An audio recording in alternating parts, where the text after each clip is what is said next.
마지막으로 도시관리위원회 소속 김영식 의원님의 질문이 있겠습니다. 나오셔서 질문해 주시기 바랍니다. 김영식 의원님 잠깐만요. 복장이 파격적이네요. 뭐 질문 속에 포함되어 있어요?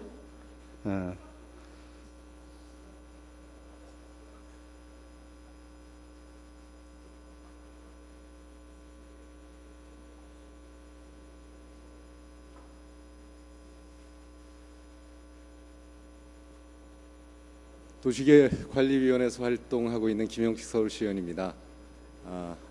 마지막 시정 질문을 하게 돼서 영광입니다. 시간 내주셔서 고맙습니다.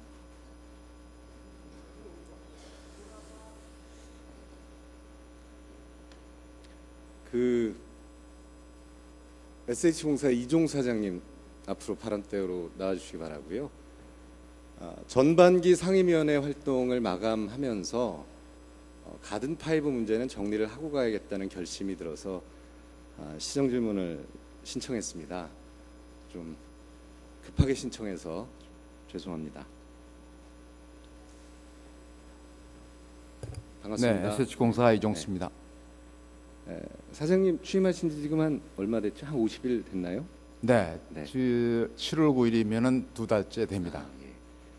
예, 그동안 굉장히 바쁘셨을 겁니다. 그리고 얼마 되지 않은 사장님께 뭐 이것저것 묻고 따지고 할 생각이 조금도 없습니다. 그러니까 걱정하지 마시고요. 아마도 가든파이브 문제에 대해서만큼은 사장님보다는 제가 좀 더 많이 잘할 겁니다. 그래서 오늘은 제가 알고 있는 그동안의 과정과 문제를 설명하려고 합니다. 그래서 제 설명을 쭉 들으시고 느낌, 판단 이런 것들을 진솔하게 얘기해 주시면 감사하겠습니다. 가든파이브 핵심 NC백화점 입점 과정을 이해해야 합니다. 아시다시피 가든파이브는 1000개 상인을 수용하기 위한 상가로 기획된 곳입니다. 그리고 2008년 12월부터 2009년 7월까지 1000개 상인에 대한 특별 공급이 실시가 됩니다. 그런데 많이 입점들을 안 하셨어요. 그리고 2009년 8월 가든파이브는 유령 상가라는 대대적인 언론 보도가 납니다. 이 일정표는요, 제가 따로 정리한 게 아니라 서울시 감사관실에서 정리한 일정을 그대로 넣은 것입니다. 제가 첨부한 글은 딱 4글자, SH공사 문서에 있던 제한 마감이라는 글자만 넣습니다. 8월 달에 유령 상가라는 보도가 났고요. 바로 9월부터 일이 스피디하게 굉장히 빠르게 진행이 됩니다. 나중에 또 얘기할 것입니다. 토탈 패션몰을 기억해 주십시오. 그리고 활성화 기획단을 여기서 기억해 주시고요. 9월 달에 동시에 구성이 됩니다. 그리고 나서 여기 주목할 것은 12월 7일 5개 회사의 아울렛 사업 제안을 요청했다는 사실입니다. 그리고 나서 일주일 만에 15일 날 제안을 마감합니다. 이랜드만 참여했습니다. 그리고 바로 이랜드와 MOU를 체결하게 되지요. 그 직후에 있었던 툴상간의 이마트 입점과 비교해 볼 필요가 있습니다. 여기는 원래 계획이 대형 마트가 들어오게 되어 있던 곳입니다.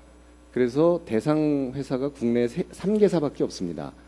그럼에도 불구하고 뭐 모든 공고는 다 했고, 그리고 입찰 안내문 다 발송했고, 현장 설명회도 했고, 20일이라는 기간을 거치면서 입찰을 기다렸고, 그리고 이렇게 진행이 됩니다. 일주일 만에 진행된 저것과는 분명히 차이가 있습니다. 재밌는 거는 제안 마감하자마자 SH공사에서 인센티브 지원 방안을 확정합니다. 그동안 서울시와 SH공사는 이 인센티브 지원 방안은 그전부터 논의된 사안이기 때문에 이랜드와 관련이 없다고 항상 얘기했었습니다. 그런데 여기 계신 분은 누구나 봐도 아실 겁니다. 인센티브 지원 방안이 한 달도 안 되는 사이에 용역 발주로부터 한 달도 안 되는 사이에 방침이 확정이 됩니다. 그것도 이랜드가 들어오자마자. 이거보다 더 중요한 사실이 있습니다. 청계천 상인이 그토록 외칠 때는 인센티브 방안에 대해서 서울시와 SH공사는 꿈쩍도 안 했습니다. 청계천 상인들에게 이명박 시장 시절에는요, 그 청계천에서 나가달라, 나가주겠습니까? 더 좋은 데로 더 싸게 보내주겠다, 약속. 뭐 저는 약속이라고 생각합니다. 가든 파이브를 지어주겠다.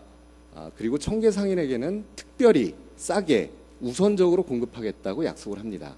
상인들이 묻죠. 얼마면 들어갈 수 있겠습니까?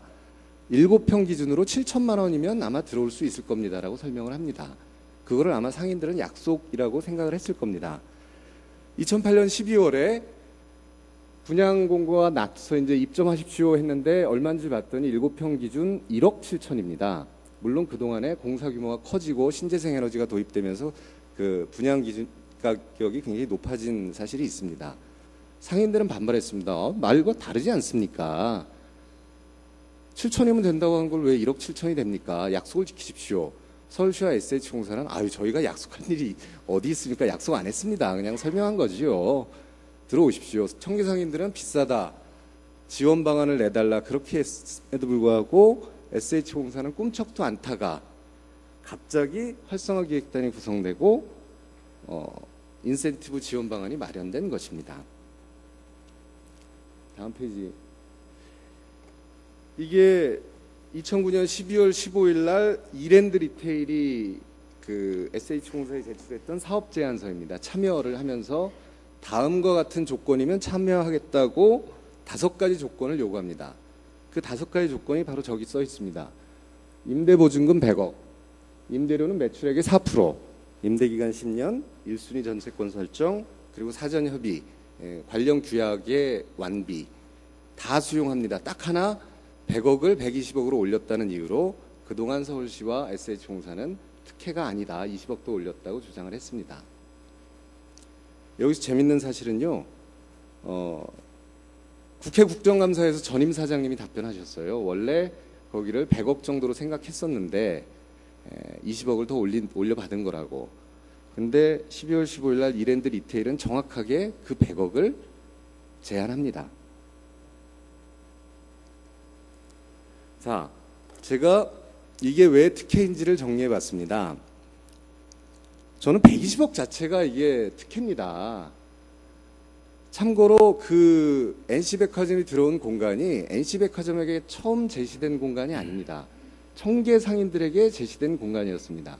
청계 상인에게 제시된 임대보증금 그 공간의 합을 합치면 270억 원이 됩니다. 청계 상인들에게는 270억 원에 들어오라고 했던 곳을 NC백화점 측에 120억을 책정한 것입니다. 그리고 또 한 가지 사실은 사장님 아시죠? 청계 상인들은 일반 분양자보다 더 싸게 30% 싸게 네, 그렇습니다. 하려고 했다는 사실이요. 그러니까 일반 분양자는 저보다 훨씬 더 큰 금액이 됨에도 불구하고 120억을 책정을 한 겁니다. 그것도 입찰 제한 들어오자마자 119억을 주겠다. 인테리어 지원비로 약속을 했습니다. 실제 그거에 따지면 NC백화점은 저 공간을 단돈 1억에 들어온 겁니다. 임대료는 매출 4%로 해달라는 요구를 수용했습니다. 물론 좀 바뀌었습니다. 월 4천억까지가 4%고 5천억 그 사이는 4.5%고 5천억부터는 5%고 그러나 4천억을 넘지 못하기 때문에 그냥 4%로 얘기하겠습니다. 문제는 NC백화점이 요구하지도 않던 조항을 넣어줬습니다. 뭐냐면요, 매출 확인 시스템에 5% 예외를 줬습니다. 그래서 전대 매장, NC백화점의 전대한 매장의 매출은 잡히지가 않습니다. 그리고 더 재밌는 사실은 SH공사는 사법기관이 아니기 때문에 포스 시스템, 즉 매출 관리 시스템을 들여다볼 수가 없습니다. 그래서 누군가가 저 매출은 누락되는 것 같다고 지적을 하면 그거는 5% 예외 조항입니다에 포함되는 곳입니다라고 하면 더 이상 조사할 방법이 없어집니다. 무슨 얘기냐면요, 매출액을 확인할 수 없는 구조라는 겁니다. 즉 NC백화점 기독교 계열이니까 뭐 정직하게 하실 거라고 믿고 그분들이 제시하는 매출액만을 믿을 수밖에 없는 구조라는 사실입니다.